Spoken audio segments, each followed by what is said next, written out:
Bonjour, je suis Manou Onfroy et je suis dirigeante de l'entreprise Ambiance des Cimes à Saint-Chaffray. Nous sommes commerçants en vente de mobilier. Nous faisons de l'art de la table, nous faisons du linge de maison, de la déco, du tapis, rideaux, bref, tout pour s'installer joliment avec goût dans son intérieur.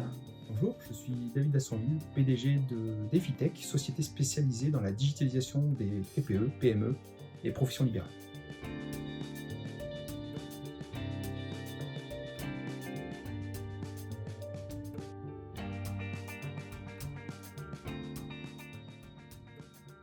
J'ai rencontré David lors d'une formation que j'ai suivie cette année avec l'IRCE qui s'appelle Rebondir. Nous échangeons beaucoup durant ces formations et j'ai découvert que son entreprise a proposé tout ce dont j'avais besoin concernant mes projets que j'avais prévu de réaliser cette année. Suite à l'invitation de Sandrine Barthélémy, j'ai participé au parcours Rebondir organisé par l'IRCE, qui m'a permis de rencontrer d'autres chefs d'entreprise qui rencontraient des problématiques comme moi face à la situation sanitaire que nous traversons. Au cours de nos différents échanges, on a pu faire apparaître différents plans d'action. Manou avait deux problématiques auxquelles DefiTech pouvait apporter une réponse.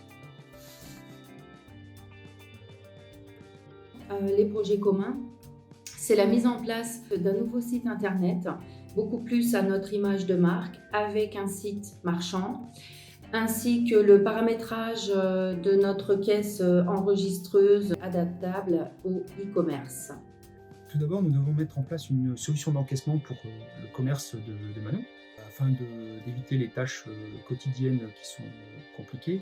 Le second projet consistait à la mise en place d'un site e-commerce afin de booster les ventes de sa boutique et aussi avoir la possibilité de vendre malgré la fermeture administrative. Nous lui avons proposé également de lier les deux solutions ensemble afin d'éviter les tâches de recopie et de duplication de données. Alors cette période est bien compliquée pour beaucoup de monde. En ce qui nous concerne, nous on peut toujours continuer à travailler, donc pas trop à se plaindre.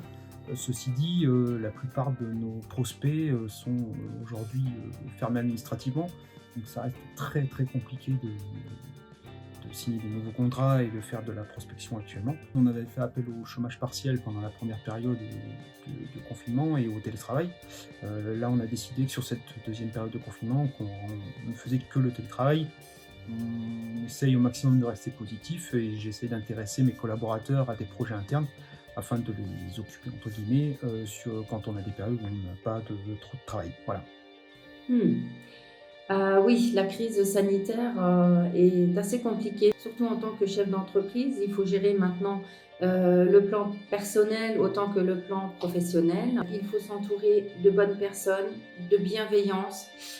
Moi, j'ai suivi également des formations, c'est justement pour ne pas être seule, pour ne pas être isolée et pour me gorger d'énergie positive pour avancer et pour rebondir et pour continuer quand même et prévoir l'avenir. Le message que j'ai envie de faire passer, c'est qu'on n'est pas tout seul. IRCE, des réseaux d'entreprises font du lien entre nous tous. On a souvent l'impression d'être seul au monde et tout seul dans sa galère, la tête dans le guidon. Le parcours Rebondir nous permet justement de prendre du recul face à tout ça et d'échanger avec d'autres chefs d'entreprise qui ont effectivement les mêmes problématiques que nous. Et au final, en échangeant avec les autres, on arrive à trouver des solutions, à trouver des plans d'action qui nous permettent de dégager un peu d'énergie positive malgré la situation. Donc ce que j'ai envie de dire, c'est continuer à être dynamique, continuer à vous impliquer dans des réseaux d'entreprises, dans des réseaux tels que l'IRCE, afin de continuer à avancer. D'ailleurs, je tiens à remercier l'IRCE ici pour l'énergie qu'ils mettent au quotidien au service des entreprises et des entrepreneurs de la région. Mon conseil personnel serait de dire ne restez pas seul. Plus une situation, plus une période est difficile, plus il faut s'entourer de bonnes personnes, de bienveillance, d'accompagnement et de soutien moral comme professionnel pour avancer. Merci à vous.